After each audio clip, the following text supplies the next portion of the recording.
I was told America was slow, disorganized, weak. I believed every word. Berlin, early 1942.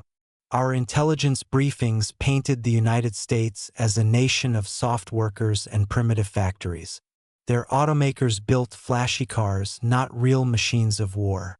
The Führer insisted that German engineering stood unmatched. I was chosen to prove it. My name is Marcus Adler. Though that is not the name on my American papers. To them, I am Michael Adams, a simple German-American immigrant, an industrial technician looking for work in Detroit. But to the Abwehr, the German military intelligence, I am Agent 72, sent to uncover how America intends to arm itself. Because we could already feel the tide shifting. After Pearl Harbor, the United States had awakened. Suddenly they were mobilizing at a speed that terrified our high command. Rumors spread within the Reich that a single automobile company, Ford Motor Company, was planning a bomber factory to dwarf anything we had ever seen. A factory to build the B-24 Liberator, a flying fortress of aluminum and fire, 10 machine guns, 8,800 pounds of bombs, 285 miles per hour, 2,100-mile range. If they could produce even one per day, it would be a nightmare for Germany. But the Americans claimed they would produce one every 63 minutes. We refused to believe it. So I was sent to find out the truth. Detroit looked nothing like the propaganda had portrayed it. It was not a city of soft drinkers and lazy shopkeepers. Everywhere, smoke, steel, marching workers, the echo of hammers. An army without uniforms. I followed my instructions. No camera, no map, no radio. Just memory and caution. My target was only 30 miles west. A rural field near Ypsilanti, Michigan. The name, Willow Run. To the public. It was just a construction project. To us. It was the most dangerous building in America to reach. I had to blend in among thousands of workers flooding the automotive plants. Most of them had family in Europe, Poles, Slovaks, Hungarians, Czechs. They worked fiercely, with something burning behind their eyes. I had studied their language, their mannerisms, but I did not understand their determination. One man told me, "We will build every plane faster than Hitler can shoot them down." He said it with pride and with anger. That frightened me more than any weapon. I applied for a technical job through a civilian contractor. They needed men. Too many factories, not enough hands. The Americans called it the arsenal of democracy. Germany had underestimated this place. While Berlin argued about production quotas, Detroit multiplied them. Ford's assembly line genius was being unshackled. Mass production, interchangeable parts, endless shifts.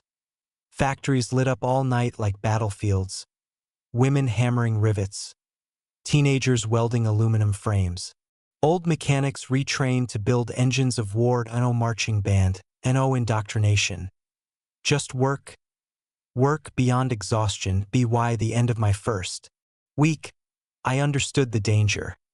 There were too many of them. Too much power. Too much steel. I finally saw it for myself. Willow Run. It stretched into the horizon, a mile-long factory, the largest in the world. Inside those walls, they planned to turn 1.5 million parts into bombers, faster than our ships could stop them, and the most terrifying part, it wasn't even finished yet. I filed my first coded report, Americans building massive aircraft plant. Production capacity far exceeds estimates. Immediate. Countermeasures recommended. Berlin replied, continue surveillance. Confirm claims of 1 bomber per hour.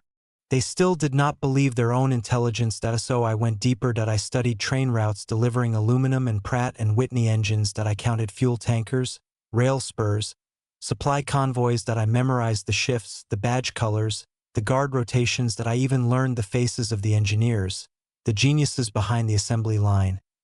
What they were building could end us, but I did not dare write that yet.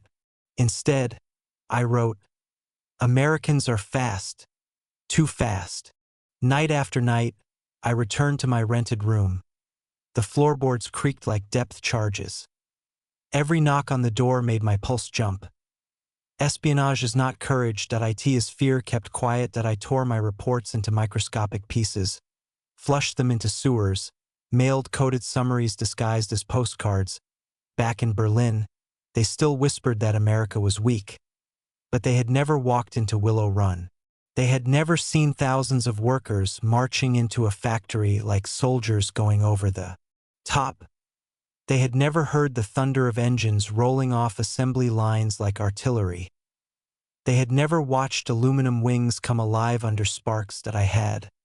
And I knew, if they succeed here, Germany will lose the war.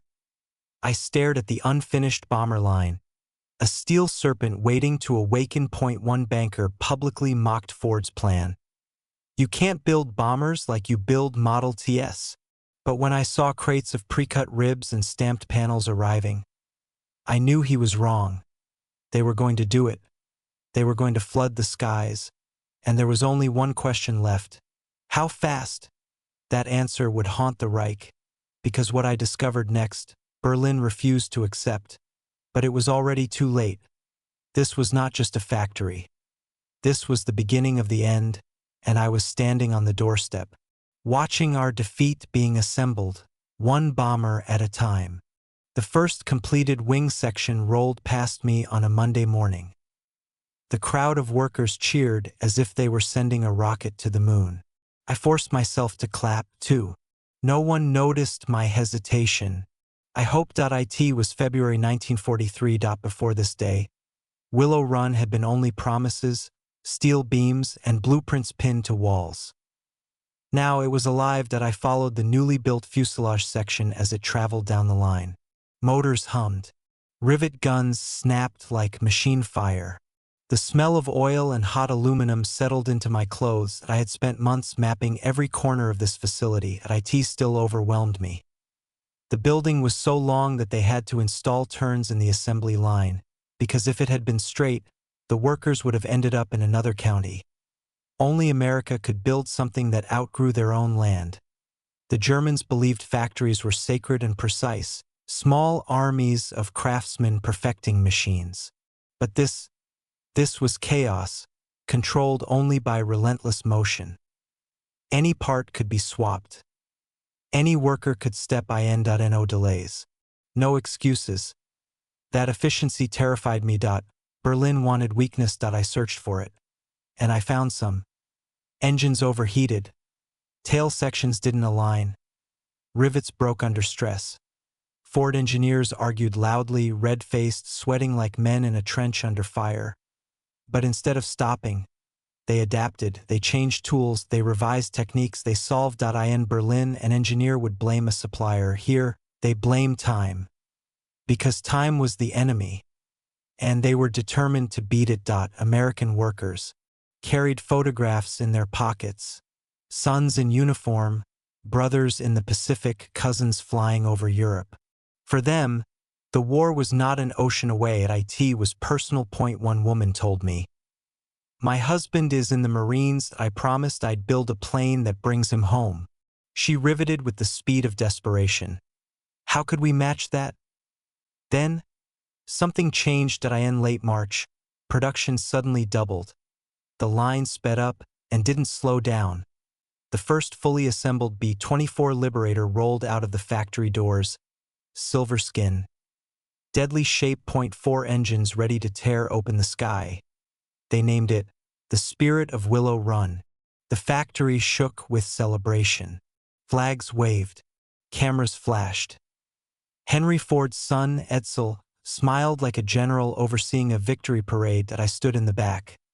One spy surrounded by thousands of Americans, clapping for a machine that would kill my countrymen. For the first time, I felt a sharp sting inside. Guilt? Confusion? Fear? I wasn't sure which.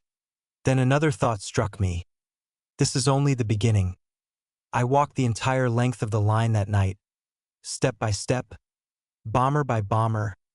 Each station meant destruction for Germany. Nose turret installation, bomb racks locked into place, a fuel tank sealed, navigation systems calibrated, twin .50 caliber guns mounted in the waist, Tail assembly riveted shut in gun positions. Point 8. 800 pounds of explosives. A flying threat every hour. I wrote in my secret log. The assembly line has learned to breathe. Productivity rising faster than predicted. Urgent escalation of German anti-bomber tactics required. But even that was too optimistic, because the numbers kept rising. And so did morale. The Americans were starting to believe they could win. I found one crack in their armor. Quality. Many planes required later modifications. Some early B-24s failed tests due to rushed work. Yet, the Americans hardly cared. One foreman said, "If one plane is weak, then we build two." Quantity was their weapon. Berlin worshipped perfection. Detroit worshipped output. If one bomber drops its bombs, the results matter more than flawless welding. That truth hit me like a punch. We could produce masterpieces. Panthers, Tigers, MG-42s, symbols of engineering excellence. But America produced a flood, and floods do not ask permission. They drown you. I saw production goals written on chalkboards. 14 per day, 300 per month, 3,600 per year. That number froze me in place. Our entire Luftwaffe command would tremble to hear it. How do you shoot down a sky full of metal when your gun's empty and the planes still keep coming? And then, a whispered rumor passed through the halls. A new goal. One bomber every 63 minutes. I reported this immediately. Berlin replied only with scorn. Impossible. Americans lie for propaganda effect. But I stood there. I watched the minutes tick by. I saw the line accelerate. They weren't lying. We had lied to ourselves. Later that night, the plant manager gave a speech to the workers. "You are building the wings of freedom. Every plane rolling out that door will shorten this war." Cheers thundered like artillery. They believed him. Every word and belief, I realized, is more powerful than fear. I left Willow Run under a moonlit sky. Train whistles echoed in the dark. Smoke rose like storm clouds over the factory. Each plume, another nail in Germany's coffin. And I had thought I was sent here to destroy American production. But watching that endless river of metal, I understood a harsh truth. Nothing could stop it. Not sabotage. Not bombing raids. Not disbelief from Berlin. The arsenal of democracy was awake. And now, it was hungry. This was a war of machines, and we were already losing. But I could not admit that. Not yet. Because tomorrow, I would discover something even worse. The more I learned, the more dangerous my mission became. By April 1943, Berlin demanded more than numbers. They wanted weakness. Something they could exploit. Something to break this machine before it broke Germany. I searched everywhere. In the blueprints, in the workshops, in late-night conversations where workers cursed the pressure. But a sickening realization crept in. The greatest strength of Willow Run wasn't the factory. It was the people. Most German leaders believed Americans were soft. Too wealthy, too comfortable, too lazy to endure hardship here. I found the opposite. I watched a man with only 3 fingers hammering rivets faster than anyone else. He lost the others at Pearl Harbor. I saw a young boy, maybe 16, pushing crates of ammunition. A draft card in his pocket, a uniform in his future, and the women ran half the factory.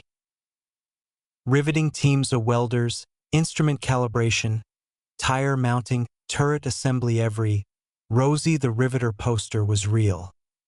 Every smiling face hid a burning anger. They were fighting for someone who never came home. How do you defeat a nation where every mother is a soldier? One evening I followed 2 engineers to a quiet corner near Hangar 5. They spoke in low voices, looking over diagrams. A new design for the B-24's turret controls. Easier to repair mid-combat. Less likely to jam under rapid fire. That improvement alone, could save hundreds of American crews. I tried to memorize the drawings. But my attention drifted to something else, the fear in their voices. Not fear of Germany, fear of failing an aircrew depending on them. That moment, I envied the Americans. Their engineers had a purpose greater than medals or ideology. They were building survival. I sent my daily encrypted report. Morale remains unstoppable, production up 28% in 6 weeks. Women constitute 35% of labor, highly efficient. Recommend extreme caution. U.S. capacity is accelerating beyond projections. Berlin's response came cold. Focus on sabotage opportunities. I wanted to scream. There were none. The system was built to survive failure. Parts interchangeable, tools duplicated to workers, cross-trained supervisors everywhere. You could destroy a section of the line, and they would simply reroute around it. Like cutting one branch from a tree, the trunk still stands. Security tightened each week. Armed guards at entrances, background checks expanded, documents locked behind steel doors. The Americans suspected spies. They just didn't know they had already found one. I felt their eyes linger. Questions came sharper. Badges checked twice. One slip, one wrong word. I would vanish into a prison cell or a shallow pit. Then came the night that nearly ended me. I was copying a maintenance report, engine performance figures, when a heavy hand landed on my shoulder. A guard, tall, stern, silent. He motioned toward the exit. No words, no explanation. My heart pounded hard enough to shake my uniform. Had they found my radio codes? My microfilm camera? The guard opened a small door beside the loading bay. I prepared for death. Instead, I heard cheering. Dozens of workers gathered around a chalkboard. A number written large. 93 minutes. A plane, nearly ready. Only the wingtips unfinished. The guard smiled and clapped me on the back. We're gonna hit 63 soon. You'll want to see that. I forced a laugh, though my hands shook. I had never been so afraid to stay alive. Later, alone in the barracks, sleep never came. The truth pressed on my chest like weight from the heavens. Germany had underestimated America. We didn't understand them at all. We thought industry meant steel, coal, machines, but here, industry meant belief. Belief that freedom was worth building for. Belief that sacrifice meant victory. Belief that every bomber leaving this field carried hope for peace. How do you fight? Belief? With speeches? With fear? Neither could stop Willow Run. I remembered what Berlin said early in the war. The Americans can build refrigerators, not bombers. Well, they were building bombers like refrigerators. Fast, simple, reliable by the thousands. The nightmare had begun, and it was only accelerating. I stared at my forged identity papers. One decision could change everything. Expose myself to warn Berlin, or stay and gather more. I told myself the Reich depended on me. That duty demanded courage, but deep inside, a question I dared not speak. What if we are the villains? What if this arsenal is the world's last hope for ending the war? I pushed the thought away. I had a job to do. Tomorrow, I would walk the factory floor again. A spy among heroes. A saboteur among saviors. And the clock would tick ever faster toward 63, toward the moment the floodgates would burst open and the skies above Germany would grow dark with wings. We were close. Too close. Every day, the chalkboard numbers dropped. 89 minutes, 82 minutes, 75 minutes. America was learning faster than we could fight. Engineers from Ford, Chrysler, General Motors, even refrigerator factories, all working together. Competitors turned allies. Capitalists turned soldiers of steel. IT terrified me. Berlin demanded details. How soon until they reach 1 bomber per hour? I answered honestly, weeks, not months. They didn't believe me. They never believed what they didn't want to hear. So I kept sending proof. Assembly line photos, production logs to workforce rosters, fuel and aluminum shipments, and new airfields under construction in England, but the real weapon wasn't numbers. It was momentum. Once the Americans discovered a weakness, they fixed it within days. When landing gear fittings cracked, they redesigned the bolt. When hydraulic lines leaked, they rerouted and reinforced. When welds failed, they trained. Hundreds more welders. Each flaw made them stronger. Germany, on the other hand, hid its mistakes. Pride was killing us. I shadowed a senior engineer, harried at a humble man, always wiping grease on his overused rag. He treated me kindly, offering cigarettes and conversation. He spoke of his 2 sons. One training with the Navy .1 already buried in France. Every bolt I tighten, he said, I do it so some other father doesn't have to bury his kid. There was no hatred in his voice, just sorrow sharpened into purpose. How could I report that as weakness? Fuel lines arrived pre-cut. Wing ribs stamped by machine presses. Prefabricated tail units sliding down tracks, and no more craftsmen spending weeks hand-building a bomber. This was war by conveyor belt. The Luftwaffe couldn't shoot them down fast enough. For every B-24 destroyed in combat, 6 more rolled out to replace it. And everyone carried 10 young Americans who believed they would end this war. Rumors spread. The target wasn't just Germany. It was Berlin itself. A bombing campaign so devastating that the Reich would crumble under its own ashes. I imagined the city. My city. In flames. My family beneath collapsing buildings. My friends vaporized in the firestorm. Was that my fault? Was I helping build our own destruction? By trying to stop it. The first B-24 to break the 70-minute mark was celebrated like a moon landing. Workers cheered. Bands played. The newspapers called Willow Run the factory that won't sleep. Even Roosevelt mentioned it on radio. We are building the weapons of freedom faster than tyranny can destroy them. It felt like a prophecy, and I was working against it. Every night, I stared at the tiny vial in my locker. A chemical agent, harmless in small amounts, but devastating if poured into coolant tanks. A sabotage plan authorized by Berlin .1 splash into the right machinery. And the assembly line would halt for weeks. It would be so easy. Slip the vial from my coat. Twist open a cap. Walk away. A silent victory for the fatherland, and no one would ever know. Except me.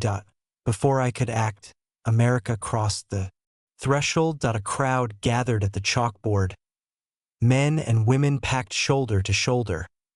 Clock ticking, sweat dripping, voices whispering. Is this the day? The supervisor raised his hand. A siren wailed, and the number changed. 63 minutes, 1,000 voices erupted. Confetti streamed from overhead cranes. Journalists took photos. Families hugged. Workers cried. The United States had achieved the impossible .1 bomber. Every hour, every day, every night, until the war ended. The flood was unleashed. I fled to the restroom and locked the door. My hands trembled uncontrollably. The vial fell from my pocket. Glass shattered. The chemicals spilled across the tiles. Harmless on concrete, the saboteur's last chance. Destroyed. I sank to the floor. Was this failure or salvation? That night, I wrote my most chilling report yet. German defeat now inevitable unless Willow Run is destroyed completely. As I sealed the message, I whispered a truth I dared not admit. I didn't want Willow Run destroyed, because amidst the roar of engines and rivet guns, I had discovered something stronger than fear. Hope that humans could build, not just destroy. Hope that someday, this place would no longer construct bombers, but homes. The Americans celebrated through the night, and I stayed awake, eyes fixed on the ceiling, wondering how much longer I could pretend to be the enemy, and not become the betrayer. The clock was ticking, toward an invasion, toward a firestorm, toward a reckoning, and my war was just beginning. I remember the morning light like a question. Sun through the factory windows made the rivet lines glow. Conveyor belts hummed like veins pumping metal life. The B-24 fuselage rolled forward, a slow promise of power. Inside my pocket, the memory of sabotage still weighed on me. The shattered vial was gone, but the guilt stayed sharp. The assembly line. An engine roared to life. Workers cheered. Someone slapped someone else on the back. These men named engines after wives, sisters, sweethearts. Giving metal a heartbeat, a young American Joe handed me a lunch packet. From my ma, he smiled. She says, "Eat more, you'll feel like you belong." The note inside said, "Eat steady. Keep warm. We wait for you to write." Simple words, universal hope. Later we heard distant sirens, England again under attack. Men paused, crossed themselves, then kept working. War demanded busy hands. That evening, 10 bombers didn't return. A board updated the losses, numbers replacing lives. Someone's neighbor, someone's son. The machine of war swallowed everything. Reports still passed through my hands. I tried steering them toward safety, not ruin. Delayed a shipment here. Flagged a dangerous flaw there. My resistance was small, but alive. Then Keller spoke to me again. Not about orders, about humanity. "What do you want most?" he asked. "I want it to stop," I whispered. "People are burning everywhere." He nodded, as if expecting that truth. We began helping discreetly. A mechanic, a clerk, a nurse. We acted not to win the war, but to save pieces of the world inside it. Crews, civilians, families we'd never know. But Schmidt saw shadows in me. His brother died in Russia. He wanted punishment to justify the grief. We argued among crates of propellers. "You'll let them burn our cities," he snapped. "And you'll let young men die in machines we know can be safer?" I answered. He left, angry and wounded. Soon his unit deployed east. I hoped he'd find survival, not revenge. Work accelerated. Willow Run now glowed day and night, welding sparks like captured stars. They demanded more efficiency, more output, more miracles. I watched 2 women in the canteen. One held a letter she reread until the paper frayed. The other kept touching a photograph pinned to her chest. Their courage was quiet, unseen, essential. A bomber crew visited once. Their voices shook when they spoke of dead friends. A pilot described being dragged from a burning cockpit. "He smelled like gasoline and fear," he murmured. "I promised I'd carry his name home." Grief made these men older than the calendars allowed. Then news. A raid in Europe had destroyed a town with a river and a church I recognized. Smoke had found my homeland. My aunt lived 2 streets from that steeple. The weight of involvement crushed me. I was building what destroyed the places I once loved. Keller found me late that night. "You chose life," he said quietly. "Hold to that." The next morning, the factory roared as usual. Rivets found their marks. Engines breathed. Humanity tried not to drown in its own inventions. I saw the planes differently. Not as weapons, but as vessels that might save a captured crew, deliver medicine, drop supplies to starving families. Maybe not always, but sometimes they could carry hope. I worked with heavier hands but a clearer conscience. I stopped thinking in terms of nations, only lives. Every small act mattered. A corrected bolt, a safer valve, a message urging mercy. Perhaps it would never change the world. But maybe, just maybe, it could change someone's fate. And that was enough reason to keep going. The winter wind tasted like steel when the loading bay opened. Frost crawled across crates marked for England. God, the cold felt like the Eastern Front, and memory stabbed me again. But inside Willow Run, heat and thunder ruled. Engines roared. Rivet guns hammered. The smell of oil was constant, like a second skin. We were pushing 9 planes a day, and the factory swallowed every hour. Nights and days blurred into metal and sweat. Keller told me a new inspector arrived from Washington. Someone with sharp eyes and sharper suspicion. He watched us like a hawk scanning for weakness. Men joked that he could count rivets by sound alone. He approached me once. "You're the German," he said calmly. "Yes," I replied. "You work harder than anyone here. I owe it to those who fly," I answered.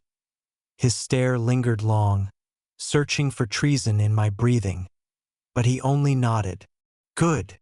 Sabotage now meant death. For workers, for families, for an entire fragile trust.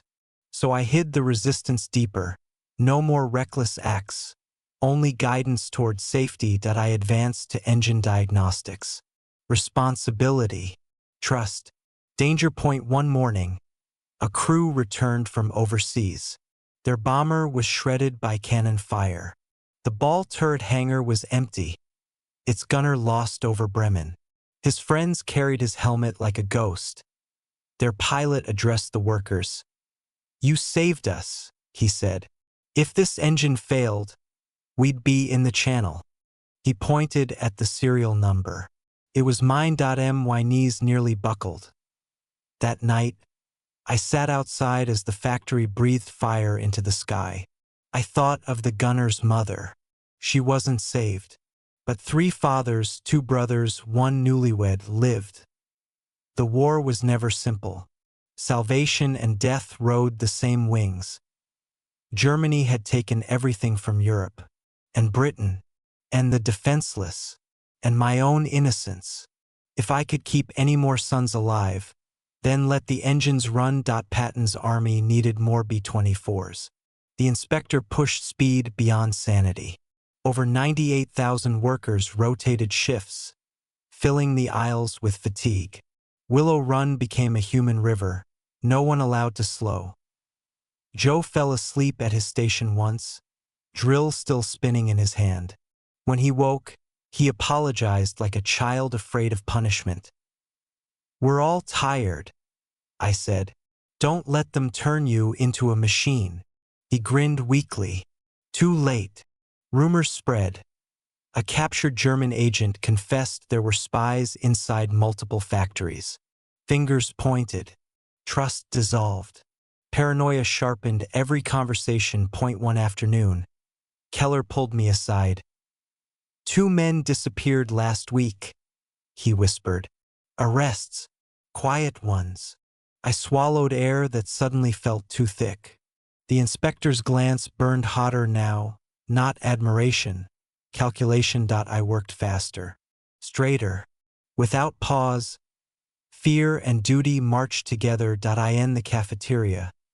A woman collapsed from exhaustion. Her hands still twitched, shaping imaginary rivets. The nurse dragged her away. No one dared stop working. War demanded blood in many forms. Then came the fire. A welding spark leapt onto a crate of treated canvas. Flames crawled up the support beam. Workers screamed. The alarm howled. We formed lines, passed buckets, stamped sparks with boots. But the fire spread like vengeance. Explosions shook the floor as fuel ignited. Smoke ate the ceiling. I ran into the black. Joe was missing. A bad habit of his, helping too much. I found him trapped beneath a beam, coughing blood into his sleeve. His eyes, terrified and pleading. "I can't feel my legs," he gasped. I hauled the beam up. It didn't care. It snapped back down. Panic became a fist around my lungs. I tried again, roar tearing my throat open. The metal shifted.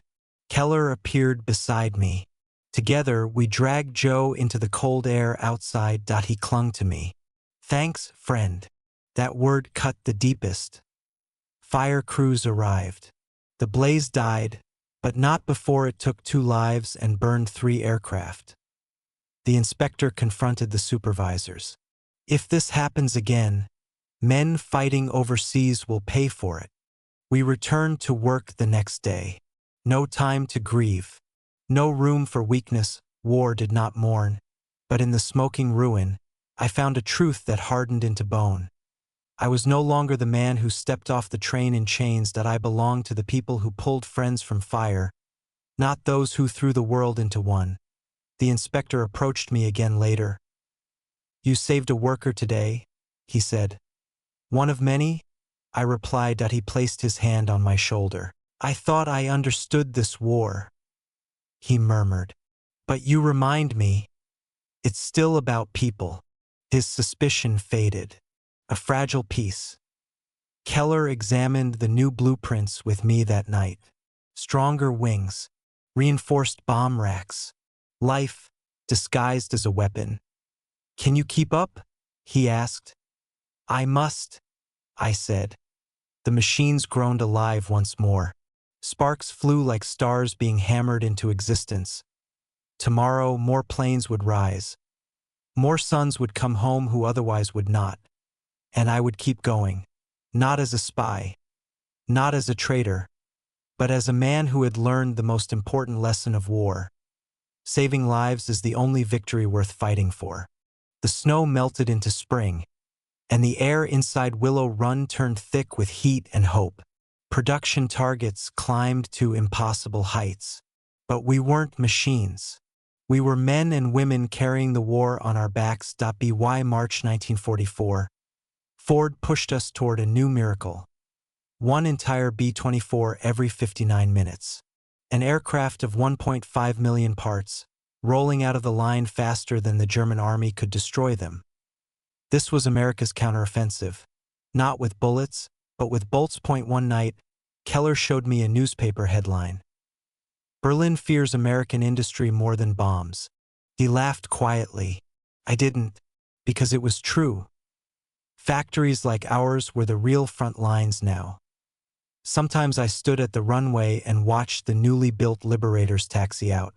Fresh paint, fresh engines, fresh hope.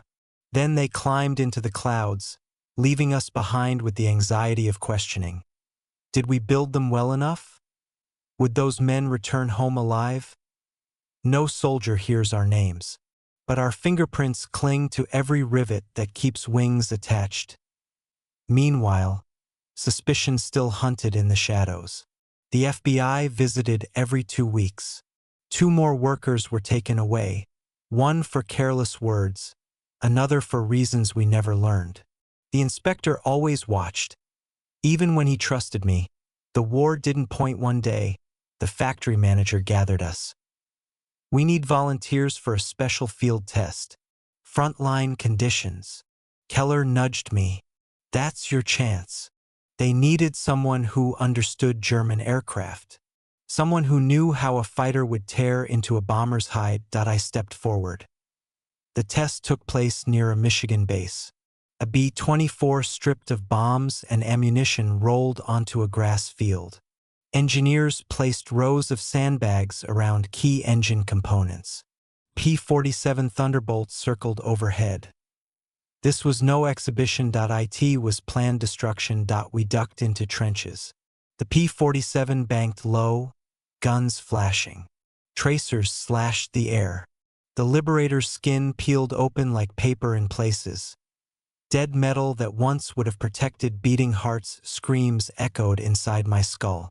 Memories of air raid shelters, of dying in darkness while engines whined above us. The test ended. Silence replaced terror. Engineers rushed to examine the damage.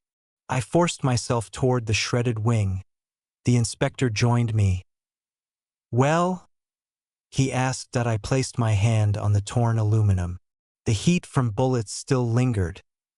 "She held," I whispered. "Enough to fly home." He studied my face, not as a threat anymore, but as a teacher of war. Afterward, I vomited behind a truck. Keller found me shaking. "You're safe," he said. But safety was a myth. My mind still lived in ruins, and the skies still took sons from mothers. Later that month, we received a visit from a pilot recovering from injuries. His group had flown our planes over Ploiești, Operation Tidal Wave, the oil fields of Romania, a slaughterhouse of flames and steel that he walked with a cane, ribs broken inside his jacket. But his voice stood tall. "You may think you're just factory workers," he told us. "But every bomber that comes home is because of you." His eyes found mine. "I flew an engine you worked on," he said. "Did it hold?" I asked. "It brought me back," he answered.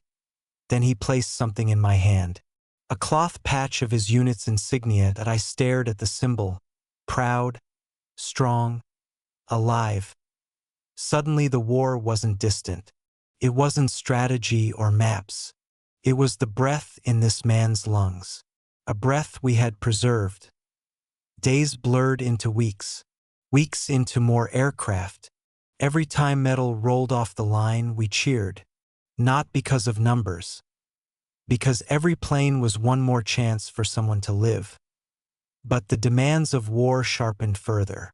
The Pacific needed more long-range formations. Japan's defenses hardened. MacArthur demanded relentless pressure. Willow Run did not sleep. Shift changes resembled a silent battle, thousands pouring in and out, like tides pulled by war's gravity.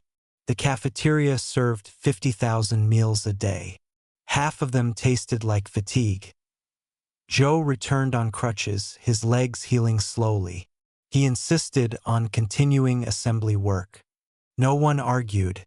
We needed him, and he needed purpose. One evening, when storms rattled the factory roof, the power failed. Darkness swallowed everything. But workers didn't stop. We lit lanterns. Men and women built bombers by firelight. No commander ordered it. Patriotism and desperation did. In that flickering glow, faces looked carved from iron. For a moment, we were no longer Americans or Germans. We were human beings trying to end a nightmare. As we worked, I thought of the factories in Germany. Destroyed, dismantled, burning. Men like my father forced into the ground by hunger and thunderous death from above.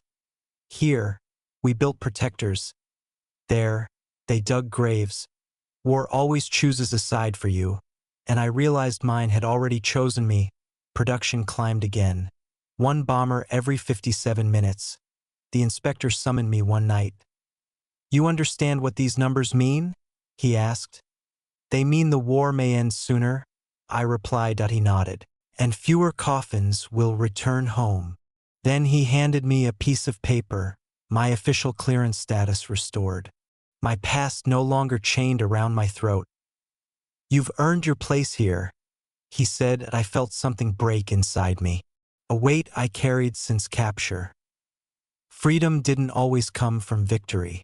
Sometimes it arrived through trust. As spring approached its end, Keller suggested we volunteer to ship out as civilian mechanics. Overseas support. Willow Run trained special repair units. If bombers landed damaged in Europe, these teams would fix them near the front. Dangerous work, close to battle, but necessary. Keller grinned at me. "What do you say? Think the skies are ready for us?" My heart beat slower. He didn't know what those skies sounded like in my nightmares, but I couldn't let the fear define the rest of my life. "We go," I said. For once, I was not running from my past, that I was confronting it. One repaired engine at a time, Germany had once ordered me to destroy. Now I chose to rebuild, and that choice made me stronger than any spy could ever be. Orders came quickly. Our deployment would be to England, to bases housing the 8th Air Force. The B-24s built by our hands flew from Michigan across the Atlantic. We would follow them and keep them alive. For the first time since leaving Germany, I was going back toward the war. We boarded a transport ship from New York in early September 1944. Cold wind tore at our jackets as the Statue of Liberty slipped behind the mist. Joe leaned on his cane, breathing hard from the climb up the gangplank. "I never thought I'd cross the ocean again," he said. Neither did I. The ship convoys were heavily guarded. U-boats still prowled these waters. At night, we traveled blacked out. No lights, no smoking on deck, silence sharp as knives. The Atlantic carried too many ghosts. One evening, sirens screamed. The entire ship lurched into sudden turns. Depth charges thundered through the hull. Somewhere below, steel hunters waited. I had once served in the German Navy. Faces of men I knew flickered through my mind. They were now predators beneath us, silent and blind. Joe whispered, "If they hit us, I can't swim." I placed a hand on his shoulder. "You won't need to." After half an hour of explosions and tense waiting, the ship steadied. The convoy moved on. The ocean swallowed whatever threat stalked us. War showed mercy that night, but only by chance. Days later, we reached Liverpool. Cold rain greeted us before boots touched British soil. Trucks hauled us to an airfield nearby. Rows of Nissen huts stretched like tin shells across muddy ground. Our sleeping quarters smelled of damp wool and oil. "This isn't Willow Run," Keller joked.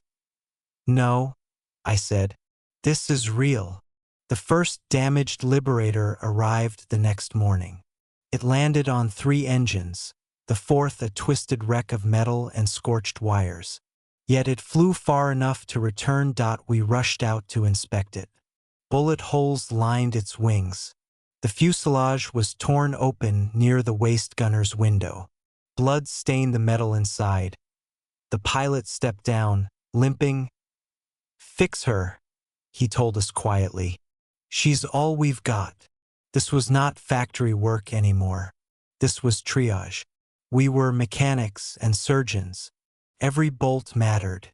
If we failed, men died. I worked alongside Joe, helping him kneel carefully, protecting his injured leg. He forced through the pain without complaint. Keller climbed into the bomb bay, whistling to hide fear. I caught the pilot staring at me with uncertainty. My accent betrayed me, but instead of hostility, he spoke softly. "Doesn't matter where you came from," he said. "Only that you're helping us get home." Acceptance, earned through sweat and responsibility. Not paperwork. As days passed, bomber after bomber rolled in crippled, exhausted, but alive. Torn wing structures, engines coughing black smoke. Landing gear refusing to fully lower. We patched, replaced, reinforced. We never rested long. Night brought constant rumble, departing air raids, returning stragglers. When the sky vibrated with engines, we stopped to count. Who made it back and who didn't? Every empty space from a missing plane felt like an open grave. One morning, the inspector from America arrived unannounced. He wore the same stern expression, but his voice carried respect. "We chose you because you proved yourself," he told me quietly. "Don't forget that." Then he handed me a sealed envelope. Inside was a letter, "For exemplary loyalty and service to the United States." My hands trembled. These words would have condemned me in Germany. Here, they freed me. Keller slapped my back so hard I nearly fell. "You've gone from suspected spy to American hero," he laughed. Not hero, I thought. Just a man trying to correct the past. A week later, a battered Liberator arrived, riddled with holes. The ground crew told us the story. A German fighter had rammed into the bomber midair. The pilot held the controls, barely conscious, dragging the crippled aircraft across the channel. 2 gunners didn't survive. We inspected the impact point. Part of a Luftwaffe fighter still lodged in the wing. A swastika painted on the metal glared at me. Joe muttered, "How can they still do this?" I swallowed hard. The fighter pilot had died too. A young German whose fate was sealed by orders he never chose. War chained us all, just on different ends. One night, while repairing a main spar, I paused. A photo had fallen from the radio compartment, a crew picture. Smiling young men, all confident, all mortal. Joe noticed the silence. "You okay?" he asked. I nodded, but inside I wrestled with guilt. Every bomber we repaired killed Germans, people like the boy in that fighter, people like the family I once knew. But if we stopped, thousands of Allied crew would fall instead. Morality was buried beneath necessity. The inspector approached us again. "Command needs faster turnarounds," he said. "Less time on each plane." I stared at him. "They aren't cars," I replied. "If we rush, men die." His jaw tightened, but he didn't argue. Because truth is louder than authority. Winter returned, harsh, wet, unforgiving. We wrapped engines in canvas to keep frost away. Our breath fogged inside our huts. Nights filled with distant thunder. Bombs pounding German cities. Sometimes, I wondered if the house where I grew up still stood, or if rubble had already stolen the memories. Then we received terrible news. Keller collapsed while working. A diagnosis: pneumonia, severe. Medics rushed him away. Joe tightened his fists. "That could have been me," he whispered. War didn't always strike with bullets. Days passed with no update. The airfield felt colder without Keller's laughter. Then finally, he returned on a stretcher, thin and pale, but alive. "Couldn't let you make all the mistakes," he croaked with a grin. We had survived another enemy, February 1945. Something changed. Luftwaffe resistance weakened. More bombers returned undamaged. More crews walked to the mess hall instead of the infirmary. We were winning. We could feel it. One evening, command gathered us in the hangar. Officers stood stiff, expressions grim, but hopeful. "The Reich is collapsing," one said. "Our boys are pushing deep into Germany. The bombing campaign is nearly over." Cheers filled the air. But I felt numb, because the end would bring consequences, not peace. What would happen to me when victory exposed the truth of who I was? Later that night, I sat alone beside a silent bomber, moonlight gleaming across its wings. I placed my palm on its cold metal. "If Germany had built more engines and fewer graves," I whispered, "maybe I would never have been here." I wasn't sure whether I belonged anywhere now. But at least here, I was useful. Here, I helped men return home. Here, I chose to save. One final mission remained. One final sacrifice before the war decided my fate. And that was just the beginning.